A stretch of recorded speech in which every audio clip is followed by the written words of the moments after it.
quoi un perturbateur endocrinien ? Effectivement, c'est le cœur de la question. Les perturbateurs endocriniens, ce sont des substances qui sont soit naturelles, soit synthétiques et qui perturbent notre système hormonal. En faisant ça, en fait, elles peuvent agir sur la croissance, la fonction reproductrice, l'humeur, la circulation sanguine et le système nerveux. Donc, elles ont un impact assez fort. On les trouve où, ces perturbateurs endocriniens ? Et puis, vous avez des exemples, peut-être des noms qui pourraient qu'on connaît ? Bien sûr, oui. Alors, c'est un peu le problème, c'est qu'on les trouve vraiment partout. On les trouve à la fois dans l'alimentation, l'ameublement, les cosmétiques, les produits de nettoyage, les jouets. Donc, c'est vraiment des substances qui sont un peu partout parce qu'elles ont des fonctionnalités qui sont très utiles pour les matériaux. Si on parle d'exemples, les perturbateurs endocriniens, ils sont regroupés en différentes familles. Et puis, on peut par exemple parler des bisphénols, notamment le bisphénol A, le BPA, qui je pense est relativement connu, notamment en lien avec les biberons, et qui a été limité et interdit justement dans les biberons. On peut aussi parler des phtalates, qui sont des substances qu'on retrouve à peu près partout parce qu'elles aident à rendre les plastiques plus élastiques, plus flexibles et plus résistants. Ou encore, par exemple, les retardateurs de flamme, qui évidemment améliorent la résistance au feu et qu'on retrouve principalement en fait dans les tissus et les plastiques. Julie Wurfel, on comprend bien dans ce qui a contact avec notamment les denrées alimentaires ou des cosmétiques qu'on se met sur la peau, mais vous parlez aussi de mobilier qu'on ne mange pas. Les perturbateurs endocriniens peuvent entrer en contact, peuvent contaminer une personne par la simple présence ou le toucher, mais sans s'appliquer directement sur la peau. En fait, comment ça agit sur le corps ? Oui, alors en fait, il y a 3 voies d'exposition principales. Il y a effectivement l'ingestion, comme vous parliez, avec les conservateurs, les pesticides, le transfert de substances via les emballages, mais il y a également l'inhalation. Et c'est là, par exemple, que l'ameublement rentre en compte parce que il y a des cols souvent dans certains meubles et ces cols, en fait, émettent des substances. Donc l'inhalation, on peut penser aux produits de nettoyage, on peut penser aux parfums, au tabac, aux peintures, aux meubles, etc. Et puis effectivement aussi par la peau transcutanée via les cosmétiques notamment. La campagne que vous lancez s'adresse aux familles, aux parents, pour les sensibiliser, puis pour protéger les petits, les enfants. Les enfants sont plus sensibles à ces perturbateurs endocriniens. Il faut être davantage vigilant à cette période de la vie. Oui, les fœtus et puis les enfants en bas âge sont plus sensibles, d'une part parce qu'ils sont évidemment en plein développement, puis aussi parce qu'ils ont un poids qui est relativement faible et du coup, l'impact de ces substances peut être plus rapidement néfaste. Il faut aussi noter que en fait, les perturbateurs endocriniens ils passent la barrière de passage placentaire. Du coup, c'est pour ça que les fœtus sont aussi la barrière de passage placentaire. Du coup, c'est pour ça que les fœtus sont aussi soumis à ces substances. Est-ce qu'il y a une réglementation ? Est-ce que certains perturbateurs endocriniens sont interdits ? Alors, pour certains d'entre eux, oui. C'est en tout cas reconnu comme un problème de santé publique majeur et aussi pour l'environnement. Et en fait, c'est la Commission européenne qui a inscrit plusieurs centaines de substances dans la liste des composés prioritaires à étudier, mais à l'heure actuelle, il n'y en a que quelques-uns qui sont interdits ou réglementés. Et la Suisse suit en fait les prescriptions de l'Union européenne en matière de décision et de réglementation. Si on veut limiter les perturbateurs endocriniens à la maison, il faut donc limiter les polluants. On peut résumer comme ça ? Oui, de manière générale, en fait, quand on limite les perturbateurs endocriniens, et puis dans les conseils qu'on a donnés, c'est qu'on essaye d'aller au plus simple. Et du coup, en allant au plus simple, généralement, on limite également l'exposition à d'autres substances quand on fait ces gestes-là. On dit ça pour les denrées alimentaires, on le disait encore dernièrement dans l'émission, plus il y a d'ingrédients sur une denrée alimentaire, plus c'est susceptible d'avoir des cochonneries, pour dire les choses simplement, pour la santé, des additifs, des colorants indésirables. Pour le mobilier, un parquet neuf où il y a des cols, c'est pas indiqué les ingrédients.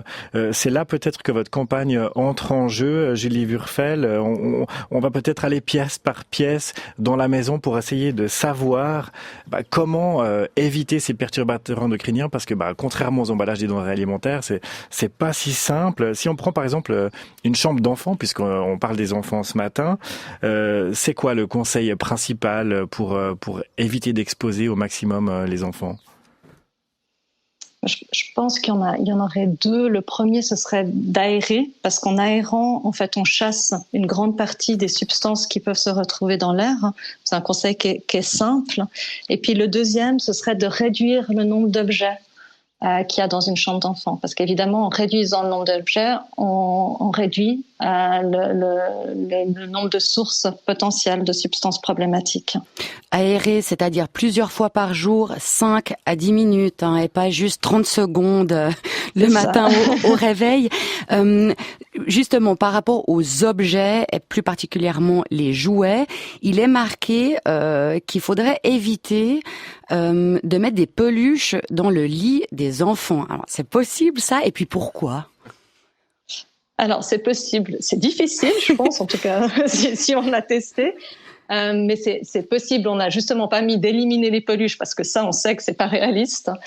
On dit de les enlever, ou de laisser ne serait-ce qu'un doudou dans le lit des enfants, parce que justement ces peluches, en fait, elles ont souvent des substances néfastes dessus. Soit elles sont synthétiques, soit elles ont un retardateur de flamme ou d'autres substances. Du coup, et en l'occurrence aussi des allergènes. Du coup, si on en a moins, on expose moins l'enfant.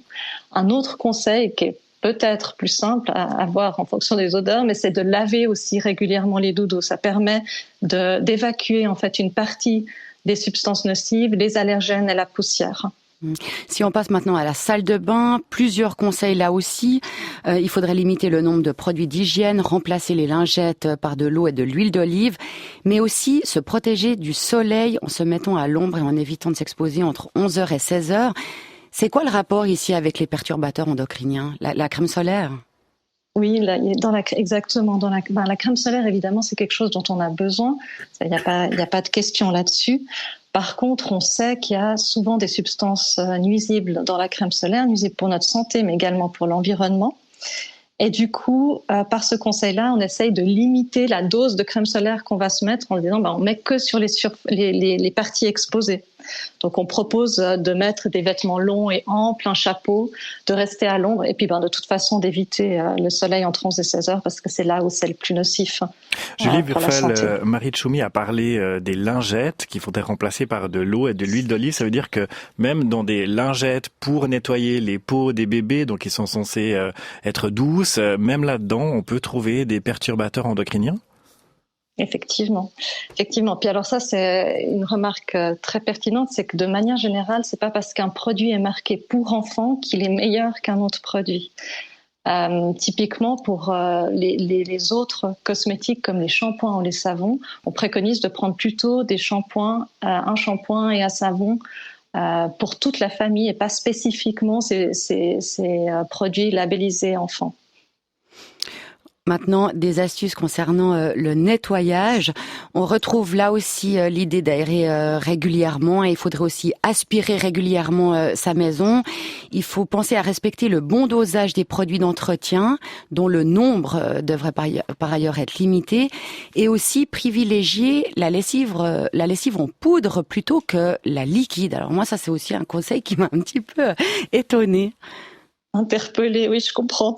En fait, la lessive en poudre, c'est un conseil qui fait suite à une étude de la FRC, qui est notre partenaire sur ce projet, qui montre que de manière générale, la lessive en poudre contient moins de substances problématiques que la lessive liquide.